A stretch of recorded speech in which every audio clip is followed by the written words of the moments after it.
Operation Sindoor తర్వాత భారత్ సింధు జలాల ఒప్పందాన్ని సస్పెండ్ చేసిన విషయం మనందరికీ తెలిసిందే. అయితే సింధు నదీ జలాల ఒప్పందంలో పశ్చిమ నదులను పాకిస్తాన్ కేటాయించారు. ఈ చినాబ్ నది అనేది పశ్చిమ నది. అయితే ఈ సస్పెన్షన్లో భాగంగా సింధు నది జలాలను ఆపే క్రమంలో ఈ నదిపై భారత్ 8 ప్రాజెక్టులను చేపట్టింది. అవి వివిధ దశల్లో ఉన్నాయి. అవన్నీ కూడా మనకి క్లియర్గా చూపించడము, ఎక్స్ప్లెయిన్ చేయడం కూడా జరిగింది. ఈ వీడియోని ఎక్కడా స్కిప్ చేయకుండా చివరి వరకు చూడండి. ఇప్పుడు మనం చూస్తుంది చంద్రా నది యొక్క ఉద్భవ స్థానం అండి. ఇది సోర్స్ అనమాట. ఇది ఒక బారాలాచాలా కనుమ అండి. ఈ కనుమ దగ్గర ఈ పెద్ద గ్లేషియర్, ఈ మంచు గ్లేషియర్ నుంచి నీటిని గ్రహిస్తుంది ఈ నది. ఇప్పుడు మనము ఈ నదితో పాటు బాగా నది యొక్క మూలం కూడా చూద్దామండి. దీనికి దగ్గరలోనే ఉంటుంది, కుడివైపున కొద్ది దూరంలో ఉంటుంది. ఇప్పుడు మీకు కనిపిస్తున్న ఆ పాయింట్ అనేది మనకి బాగా నది యొక్క సోర్స్ అండి. ఇది ఆ టెక్స్ట్ కూడా అదేనండి. అది బాగా నది యొక్క సోర్స్. ఇది ఇక్కడ నుంచి బాగా నది ఇక్కడ జన్మించి అది కుడివైపుకి వెళ్ళిపోతుందండి. కుడివైపు నుంచి వెళ్ళిపోయి 115 కిలోమీటర్ల తర్వాత మళ్ళీ ఈ రెండు నదులు కలుస్తాయండి. ఇప్పుడు మనం యథాస్థానానికి వద్దామండి. చంద్రా నది సోర్స్కి వచ్చి ఇక్కడ నుంచి మనం చంద్రా నది యొక్క ప్రస్థానాన్ని చూద్దాం. ఇక్కడ నుంచి చంద్రా నది అండి. ఇదంతా కూడా మనకి సోర్స్ అనమాట అండి. ఇది ఎంత మంచు గ్లేషియర్. ఇక్కడ నుంచి ఈ నది నీటిని గ్రహిస్తుంది. ఇప్పటి వరకు మనము చంద్ర మరియు బాగా నదుల జన్మస్థానాలను చూసామండి. కానీ ఈ చంద్ర బాగా అనే రెండు నదులు కూడా వేరువేరుగా ప్రవహిస్తాయి. ఈ చంద్రబాగా నదిని ఋగ్వేదంలో అసిక్ని అని, ప్రాచీన గ్రీకులు అసాసినెస్ అని పిలిచేవారు. ఇక్కడ మనం గమనించినట్లయితే ఈ చుట్టుపక్కల ఉన్నటువంటి మంచు పర్వతాల నుంచి కూడా చిన్న చిన్న నీటి ప్రవాహాలన్నీ కూడా వచ్చి కలిసి ఇక్కడ దీనిలో కలుస్తూ ఉంటాయండి చంద్ర నదిలో. ఇప్పుడు అందరికీ సహజంగా ఒక సందేహం వస్తుందండి, చంద్రబాగా నది చినాబ్గా ఎలా మారింది అనేది. ఈ చినాబ్ అనేది పర్షియన్ పదం. పర్షియన్ భాషలో చినాబ్ అంటే చాన్ అంటే చంద్రుడు అని, అబ్ అంటే నీరు అని అర్థం అండి.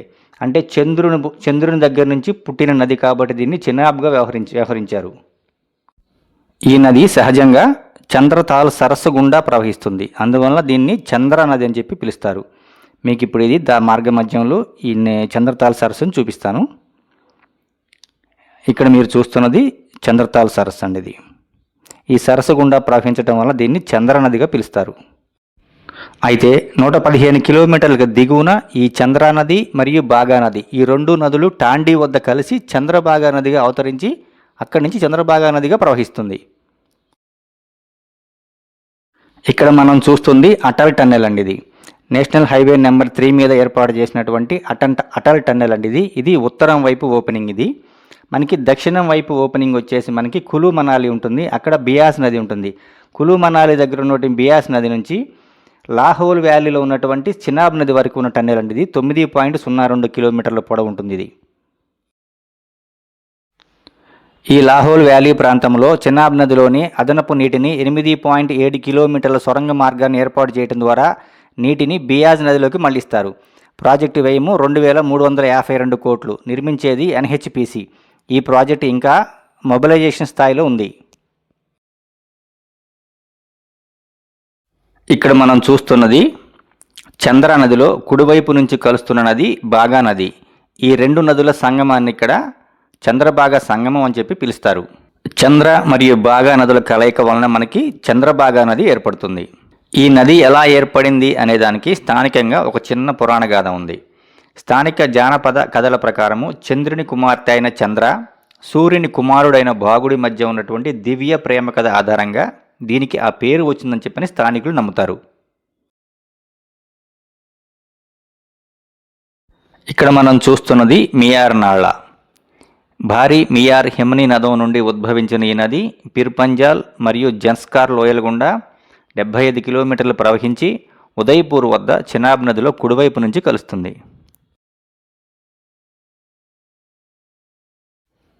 ఇక్కడ చినాబ్ నదిలో కుడివైపు నుంచి కలుస్తున్నది బోట్నాళ. దీనిని తరచుగా బూతునాళ అని కూడా పిలుస్తారు. ఇది కశ్మీర్ ప్రాంతంలో మట్సెల్ సమీపంలో రెండు ప్రధాన ప్రవాహాలు కలవడం వలన ఏర్పడుతుంది. ఇది పద్దేర్ సమీపంలో కుడివైపు నుండి చినాబ్ నదిలో కలుస్తుంది. ఇక్కడ మనం చూస్తున్నది కిరు హైడ్రో ఎలక్ట్రికల్ పవర్ ప్లాంట్ అండి. ఈ ప్రాజెక్టు కశ్మీర్లోని కిష్వారా డిస్టిక్లో చినాబ్ నదిపై నిర్మిస్తున్నటువంటి 624 మెగావాట్ల run of the river plant అండి. ఒక్కొక్కటి 156 మెగావాట్ల సామర్థ్యంతో ఇక్కడ 4 టర్బైన్స్ని ఏర్పాటు చేస్తున్నారు. దీనిని ఎన్హెచ్పిసి అంటే నేషనల్ హైడల్ పవర్ కార్పొరేషన్ మరియు Jammu Kashmir state power development corporation మరియు పీటీసీ వారి సంయుక్త భాగస్వామ్యంతో ఒక సంస్థను ఏర్పాటు చేశారు. అదే Chenab valley power projects limited CVPPL. ఈ సంయుక్త భాగస్వామ్యంతో ఏర్పడిన ఈ సంస్థతో మొత్తం 3 ప్రాజెక్టులు కడుతున్నారండి. దానిలో మొదటిది ఇది. ఈ ప్రాజెక్టులో భాగంగా 135 మీటర్ల ఎత్తైన కాంక్రీట్ డ్యామ్ నిర్మించడం ద్వారా 41.5 మిలియన్ క్యూబిక్ మీటర్ల సామర్థ్యంతో జలాశయాన్ని ఏర్పాటు చేస్తున్నారు ఇక్కడ. దీనిని 2026 చివరి నాటికి పూర్తి చేయాలని చెప్పి లక్ష్యంగా పెట్టుకున్నారు. ఇక్కడ మనం చూస్తున్నది క్వార్ హైడ్రో ఎలక్ట్రికల్ పవర్ ప్లాంట్ అండి. Chenab valley power projects limited వారు నిర్మిస్తున్నటువంటి 2వ పవర్ ప్రాజెక్ట్ అండి అది. ఈ ప్రాజెక్టు సామర్థ్యం 540 మెగావాట్లు. ఇక్కడ ఒక్కొక్కటి 135 మెగావాట్ల సామర్థ్యంతో 4 టర్బైన్స్ని ఏర్పాటు చేస్తున్నారు. దీనికోసము 109 మీటర్ల ఎత్తైన కాంక్రీట్ డ్యామ్ నిర్మించి నీటిని నిల్వ చేస్తారు. మార్చి 2028 నాటికి పూర్తి చేయాలని చెప్పని లక్ష్యంగా పెట్టుకున్నారు. శంకుస్థాపన చేసింది ఏప్రిల్ 2022.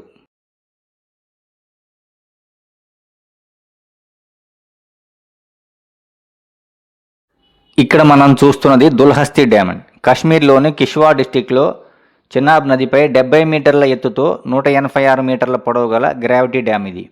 ఇది 390 మెగావాట్ల సామర్థ్యం గల run of the river project. ఇది 2007 నుండి పనిచేయడం ప్రారంభించింది. ఇక్కడ సెకండ్ స్టేజ్ 2లో 260 మెగావాట్ల సామర్థ్యంతో మరొక ప్లాంట్ నిర్మిస్తున్నారు.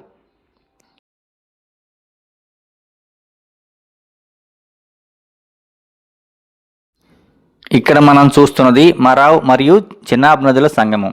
ఈ మరావ్ నదిని ముర్సుదార్ నది అని కూడా పిలుస్తారు. ఈ నది వార్వాన్ లోయలోని సన్కున్ హిమ్ని నదం వద్ద ఉద్భవిస్తుంది. ఇది చినాబ్ నది యొక్క అతిపెద్ద ఉపనది. ఈ నది కిష్ట్వాన్ జిల్లా కేంద్రానికి సుమారు 12 కిలోమీటర్ల దూరంలో ఉన్నటువంటి బండార్కూట్ వద్ద చినాబ్ నదిలో కుడివైపు నుంచి కలుస్తుంది. ఈ సంగమ స్థలము హిందువులకు మరియు ముస్లింలకు ఇరువురికి కూడా ఆధ్యాత్మిక మరియు సాంస్కృతిక ప్రదేశము. ఇక్కడ దేవాలయాలు, మసీదులు పక్కపక్కనే ఉంటాయి. అంతేకాకుండా ఈ ముర్సుదార్ నదిపై కూడా 1000 మెగావాట్ల సామర్థ్యంతో విద్యుత్ ఉత్పత్తి కేంద్రాన్ని ఏర్పాటు చేస్తున్నారు.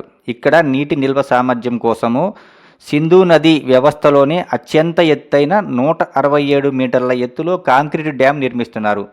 గత ప్రాజెక్ట్స్తో పోలిస్తే అధిక నీటి నిల్వ సామర్థ్యంతో పాటు నీటిని మళ్లించే విధంగా head race tunnels, twin turbine boring మెషిన్స్తో అంటే టీబీహెచ్ వంటి అధునాతన పద్ధతుల ద్వారా సొరంగ మార్గాలను ఏర్పాటు చేస్తున్నారు. ఈ ప్రాజెక్టు చినాబ్ నది యొక్క పశ్చిమ ఉపనదిపై ఉన్నందున నీటి నిల్వ సామర్థ్యము మరియు ప్రవాహాలను నియంత్రించడానికి అవకాశం ఉంది. దీనిపై చాలా అభ్యంతరాలు వ్యక్తం అయినప్పటికీ భారత ప్రభుత్వము ఈ ప్రాజెక్టును కొనసాగించడానికే ఇంట్రెస్ట్ చూపుతుంది.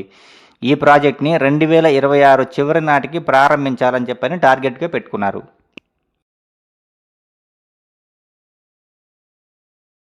ఇక్కడ మనం చూస్తున్నది చినాబ్ నది మీద దబ్షాల్సా గ్రామం వద్ద 850 మెగావాట్ల సామర్థ్యంతో నిర్మిస్తున్నటువంటి రాట్లే హైడల్ పవర్ ప్లాంట్.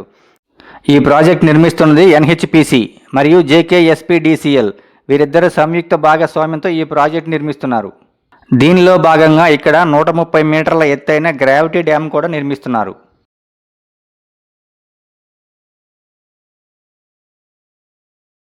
ఇప్పుడు మనం చూస్తున్నది the famous Baglihar dam. Jammu కాశ్మీర్లోని రాంబన్ డిస్టిక్లో చందర్కోట్ సమీపంలో చినాబ్ నదిపై ఉన్నటువంటి 900 మెగావాట్ల run of the river plant. ఈ ప్లాంట్ని 2008 మరియు 2015 మధ్య పూర్తి చేశారు. డ్యామ్ యొక్క ఎత్తు 143.5 మీటర్లు. డ్యామ్ యొక్క పొడవు 363 మీటర్లు. ఈ ప్రాజెక్టు యొక్క మొదటి దశ 2008లో పూర్తి చేశారు. రెండవ దశని 2015లో పూర్తి చేశారు. సింధు నది జలాల ఒప్పందం ప్రకారము చినాబ్ నదిని పాకిస్తాన్కి కేటాయించడం వలన నిర్మాణ దశలో చాలా అభ్యంతరాలు వచ్చాయి. అయితే ప్రపంచ బ్యాంకు నిపుణుల పర్యవేక్షణలో ఆ అభ్యంతరాలను నివృత్తి చేసి ప్రాజెక్టుని కంప్లీట్ చేయడం జరిగింది. అయితే 1992లో ఈ ప్రాజెక్టుకి డిజైన్ చేశారు. 1999లో వర్క్ స్టార్ట్ చేసి 2008లో ఫస్ట్ స్టేజీ, 2015లో సెకండ్ స్టేజ్ కంప్లీట్ చేశారు. ఇక్కడ మనం చూస్తున్నది చినాబ్ నదిపై నిర్మించినటువంటి ప్రపంచంలోనే అత్యంత ఎత్తైన రైల్వే బ్రిడ్జి. ఈ బ్రిడ్జిని జమ్మూ అండ్ కాశ్మీర్లోని రియాసీ డిస్టిక్లో బక్కల్ మరియు కౌరీ స్టేషన్స్ మధ్యలో నిర్మించారు. ఈ బ్రిడ్జి నదీ గర్భం నుండి 359 మీటర్ల ఎత్తులో నిర్మించారు. ఇది ప్రపంచంలోనే ఎత్తైన రైల్వే ఆర్క్ వంతెన.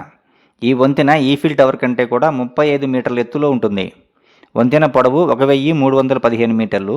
ఈ వంతెన 260 కిలోమీటర్ల వేగంతో వీచే గాలులను కూడా తట్టుకోగలదు. బాగ్లిహార్ డ్యాంకి మరియు సలాల్ డ్యాంకి మధ్యన సావల్కోట్ దగ్గర 1856 మెగావాట్ల సామర్థ్యంతో అత్యంత పెద్దదైన సావల్కోట్ హైడర్ పవర్ ప్లాంట్ నిర్మిస్తున్నారు. ఈ ప్రాజెక్టు భారత సింధు జలాల ఒప్పందాన్ని సస్పెండ్ చేసిన తర్వాత నిర్మిస్తున్నటువంటి అత్యంత భారీ జల విద్యుత్ కేంద్రం. ఈ ప్రాజెక్ట్ నిర్మిస్తున్నది ఎన్హెచ్పిసి. ఇక్కడ మనం చూస్తున్నది సలాల్ డ్యామ్. దీనిని సలాల్ జల విద్యుత్ కేంద్రం అని కూడా పిలుస్తారు. జమ్మూ కాశ్మీర్లోని రియాసీ డిస్టిక్లో చెనాబ్ నదిపై నిర్మించినటువంటి 690 మెగావాట్ల run of the river plant ఇది. దీనిని నిర్మించినది NHPC, national hydro power corporation. Sindhu జలాల ఒప్పందం ప్రకారము ఈ ప్రాంతంలో భారత్ నిర్మించినటువంటి మొదటి ప్రధాన జల విద్యుత్ ప్లాంట్ ఇది. 1920లో ఈ ప్రాజెక్టుకు డిజైన్ చేశారు. 1970లో నిర్మాణాన్ని ప్రారంభించారు. అయితే పాకిస్తాన్ అభ్యంతరాల కారణంగా 1978లో పాకిస్తాన్తో జరిగిన ద్వైపాక్షిక చర్చల ఫలితంగా ఆనకట్టను ఎత్తును తగ్గించడం జరిగింది. 1987లో ఉత్పత్తిని ప్రారంభించింది. ఇక్కడ ఎడమవైపు నుంచి చెనాబ్ నదిలో కలుస్తున్న నది అంజీ నది. జమ్మూ అండ్ కాశ్మీర్లోని రియాసీ డిస్టిక్లో చెనాబ్ నదికి ఒక ముఖ్యమైన ఉపనది. ఈ నదిపై ప్రముఖ అంజీకాద్ వంతెన ఉంది. భారత్లో మొదటి కేబుల్ స్టెడ్ రైల్వే బ్రిడ్జి మరియు రెండవ అత్యంత ఎత్తైన రైల్వే వంతెన కూడా ఈ నదిపైనే ఉంది. నదీ గర్భం నుండి 331 మీటర్ల ఎత్తులో ఈ రైల్వే వంతెన ఉంటుంది. ఇక్కడ మనం ఈ మ్యాప్లో చూసిన విధంగా మనకి చెనాబ్ నది జమ్మూ నగరానికి 28 కిలోమీటర్ల దూరం నుంచి ప్రవహిస్తుంది. అలాగే జమ్మూ సిటీ మధ్యలో నుంచి తావీ రివర్ ప్రవహిస్తుంది. ఈ తావీ రివర్ అనేది జమ్మూ నగరానికి ప్రధాన త్రాగునీటి వనరు.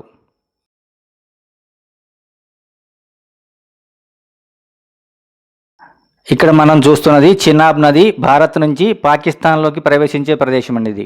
ఇది బోర్డరు. ఈ బోర్డర్ అనేది మనకి జమ్మూ సిటీ నుంచి సుమారు 250 కిలోమీటర్ల దూరంలో ఉంటుంది. ఇక్కడ మీరు చూస్తున్నది తావీ రివరు ఎడమవైపు నుంచి, అంటే హెడ్ మరాలాకి ఎగువన ఎడమవైపు నుంచి చెనాబ్ నదిలో కలుస్తుంది. ఈ నది కాశ్మీర్లోని దోడా జిల్లా బధేర్వాలోని కైలాష్ కుండ్ హిమనీ నది నుండి ఉద్భవించింది. ఈ నది జమ్మూ నగరానికి ప్రధాన త్రాగునీటి వనరు. నది పొడవు 141 కిలోమీటర్లు. చెనాబ్ నదిలో మరాల వద్ద ఎడమవైపు నుంచి కలుస్తుంది. దీని పరివాహక ప్రాంతము భారత సరిహద్దు వరకు 2168 చదరపు కిలోమీటర్లు. పవిత్ర హిందూ గ్రంథాలలో మరియు ప్రాచీన సంప్రదాయాలలో ఈ నది సూర్యపుత్రిగా పూజింపబడుతుంది. ఇక్కడ మనం చూస్తున్నది మరాలా హెడ్ వర్క్స్. దీనినే హెడ్ మరాలా అని కూడా పిలుస్తారు. ఈ హెడ్ మరాలా అనేది పాకిస్తాన్లోని పంజాబ్ ప్రావిన్స్లో సియోల్కోట్కు 25 కిలోమీటర్ల దూరంలో ఉంది. బ్రిటిష్ పరిపాలనలో 1906 మరియు 1912 మధ్యకాలంలో నదీ ప్రవాహాన్ని నియంత్రించి అక్కడి నుండి కాలువల వ్యవస్థను ఏర్పాటు చేశారు. సింధు జలాల ఒప్పందం తరువాత 1968లో నీటి నిల్వలను పెంచడానికి కొత్త ఆనకట్టను నిర్మించి చెనాబ్ నది నీటిని రావి నదికి మళ్లించారు. ఆ కాలువనే మరాలా రావి అనుసంధాన కాలువ అని పిలుస్తారు. ఇక్కడ మనం చూస్తున్నది ట్రిమ్ము బ్యారేజ్కి ఎగువన జీలం మరియు చెనాబ్ నదుల సంగమం. పాకిస్తాన్లోని పంజాబ్ ప్రావిన్స్లో జూంగ్ నుండి 25 కిలోమీటర్ల దూరంలో జీలం మరియు చెనాబ్ నదుల సంగమానికి దిగువన 1938, 1939లో హవేలీ ప్రాజెక్ట్స్లో భాగంగా అప్పటి బ్రిటిష్ ఇంజనీర్స్ నిర్మించబడిన ట్రిమ్ము బ్యారేజ్. ఇక్కడ 3 ప్రధాన కాలువలను ఏర్పాటు చేశారు. ఒకటి రంగపూర్ కాలువ, ఇది కుడి కాలువ. హవేలీ మెయిన్ కెనాల్ ఎడమ కాలువ. ట్రిమ్ము సిద్నై లింక్ కెనాల్ ఎడమ కాలువ. 2021, 2023లో పాకిస్తాన్ ప్రభుత్వము ఈ బ్యారేజ్ని ఆధునీకరించింది. ఇక్కడ మనం చూస్తున్నది రావి చెనాబ్ నదుల సంగమం. పాకిస్తాన్లోని పంజాబ్ ప్రావిన్స్లో గల సరాయ్ సింధు సమీపంలో రావి నది ఎడమవైపు నుంచి చెనాబ్ నదిలో కలుస్తుంది.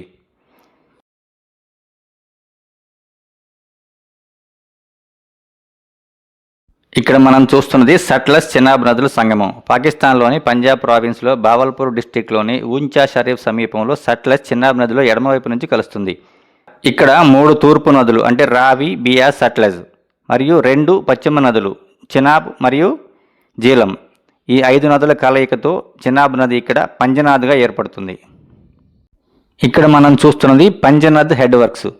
పంజనద్గా ఏర్పడిన చెనాబ్పై సట్లెజ్ చెనాబ్ సంగమానికి దిగువన పంజనద్ హెడ్ వర్క్స్ అనే పేరుతో సట్లెజ్ వ్యాలీ ప్రాజెక్ట్స్లో భాగంగా అప్పటి బ్రిటిష్ ప్రభుత్వము 1927లో పనులు ప్రారంభించి 1932లో పూర్తి చేశారు.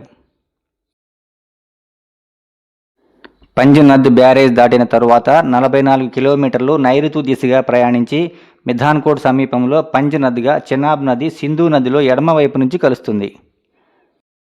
ఈ ఇన్ఫర్మేషన్ మీకు నచ్చినట్లయితే ఈ వీడియోను లైక్ చేసి ఇలాంటి మంచి కంటెంట్ ఉన్న వీడియో కోసం మన ఛానల్ని ఫాలో చేయండి.